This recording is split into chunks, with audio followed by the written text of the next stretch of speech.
I really hope you elect me for president. I could do a lot for our country.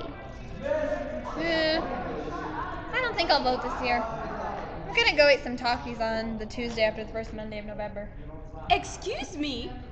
I think you need to vote this year. You want to know why? Because if you don't vote for Emma, then you'll have somebody you don't want, like Sarah Palin. Do you want Sarah Palin to be running this country, to be looking at your taxes, to be deciding what you buy, what you don't buy? I don't think so. I think you want Emma, because Emma is a beautiful choice. Voting is a very important part of Civic Mirror. Fine. I will vote on the Tuesday after the first Monday of November. And what is the Tuesday after the first Monday of November? Election day? Good. And what are you going to do that day? Vote. Who are you going to vote for? Emma! Why? Because it's my responsibility as a citizen of the democracy. Good. I'm blank. Hi, wife. I'm Emma. Oh, that's nice. But I really don't care who you are. Oh? Yeah. Can you see?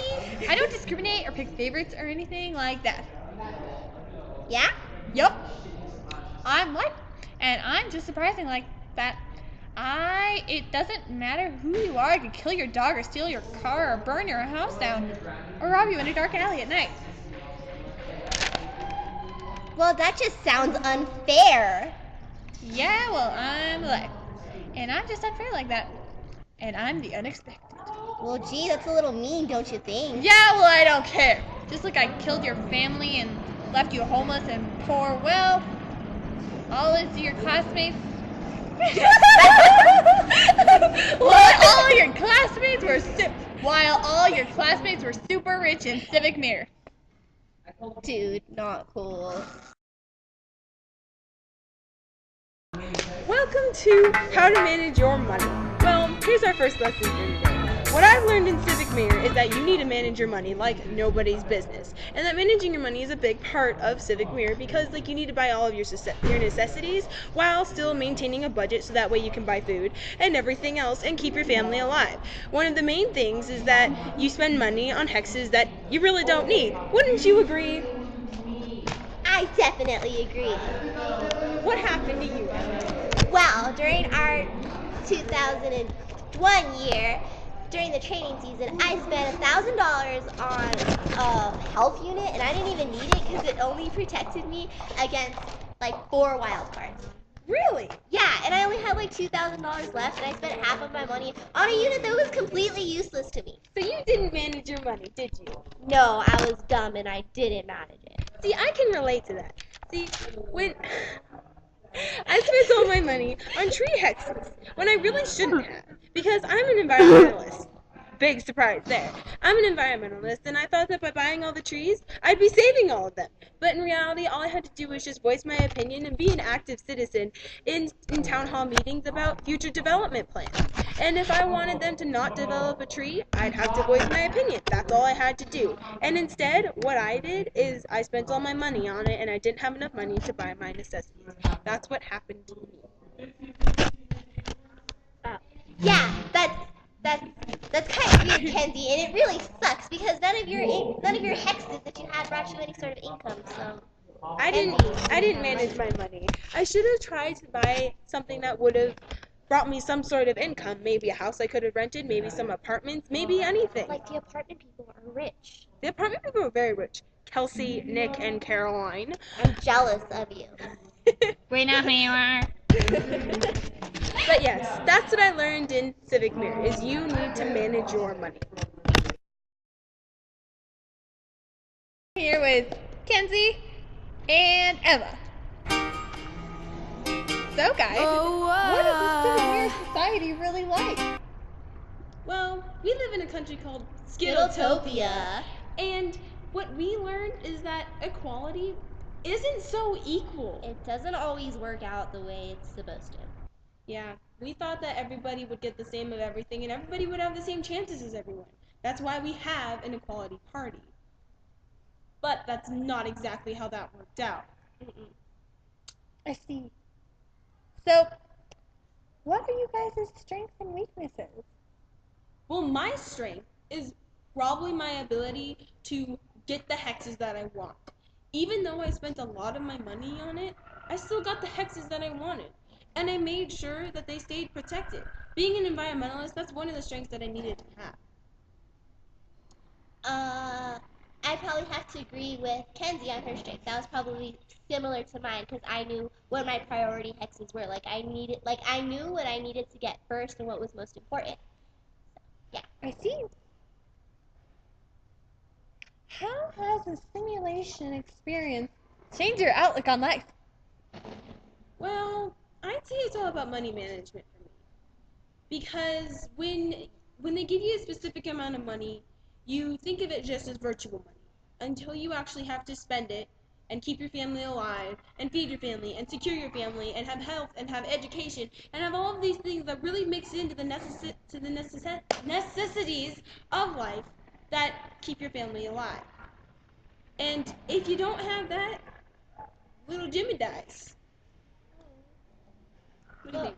I definitely have to agree with Kenzie, but I also think that it was really important to learning from civic merit that it's really important to have a role in the government. Because if you don't have a say in the government, and if you don't participate in the town hall events, and you don't hear what they have to say at the legislative events, like the government events, then you really don't know what's going on, and you're kind of just you're out of it, and you need to be more in tune with it, and you need to be well informed. And you don't have a say in what happens. Because instead of buying all of those environmental hexes, I could have just said, hey, I don't want you to develop those. And I wouldn't have to spend so much money. What shocked you about the experience? Well, what shocked me the most was the prices. Just gonna say that right now. Because I didn't think that, the business people would be so money savvy and that they would want so much money. And they did. So they took it out of everybody. Not saying that it was a bad thing, they were just trying to stick to their hidden agenda. But the thing is that we need that money for necessities in the game. Definitely true. I have to agree with Kenzie. The prices were outrageous, but also Ridiculous. yes. But what kind of shocked me is the deaths, because I experienced a lot of deaths. Shut the front door. How many? 2. My Charlie died and my dad died. It was really awful. I'm so sorry. Yeah, and that totally shocked me. Only one died for me. Loser. What? Did this simulation help you understand the law and government and society? It did. It taught me to be involved. If you're not involved and if you don't vote and you don't speak your mind in a country that enforces you, not forces you to a point, but encourages you to, that you're gonna miss out on a lot. And that democracy is all about the people's voices. And you not speaking up is a waste of that privilege. I see.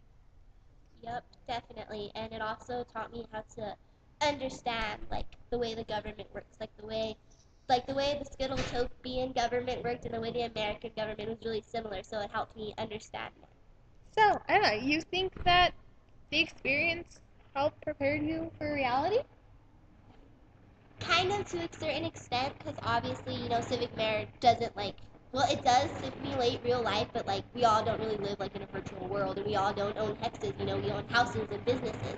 But it did help me and prepare me. It obviously helped me for money management and things like that, so somewhat. It also helped me to just it showed me how much the government has to do. They don't just sit around all day dictating what the people do and laughing at us because we're in a recession. They don't do that. The president has to propose a budget. The budget gets rejected. The budget gets accepted. The budget gets altered. Everything has to happen, and in the end, it may or may not be the same budget that the president initially wanted. And then there's executive orders, which Tristan became very fond of because we didn't get anything done in the legislative events. Interesting. What about the experience did you find frustrating, depressing, upsetting? The money that they gave us. Because if you didn't spend your money on a hex of income, you were given a set amount of money when we started, and that money was supposed to last you for how many years we had, which we had 2 years. and I started out with $6,000, but that didn't last me through 2 years because our prices were outrageous, and it was just frustrating with this set amount of income that you have, and if you don't have a hex of income, you can't like grow it. So then with these outrageous prices, it just drove me crazy. The other thing that drove me crazy was the lack of residency. I needed a house and I couldn't get one. Also the taxes. I got taxed on property that I wasn't getting any income on, and when I don't have very much money, that $50, that $150 per hex, owning 4 of those, not the best combination. Well, I've had a plum good time here on the Krissie Hope Show.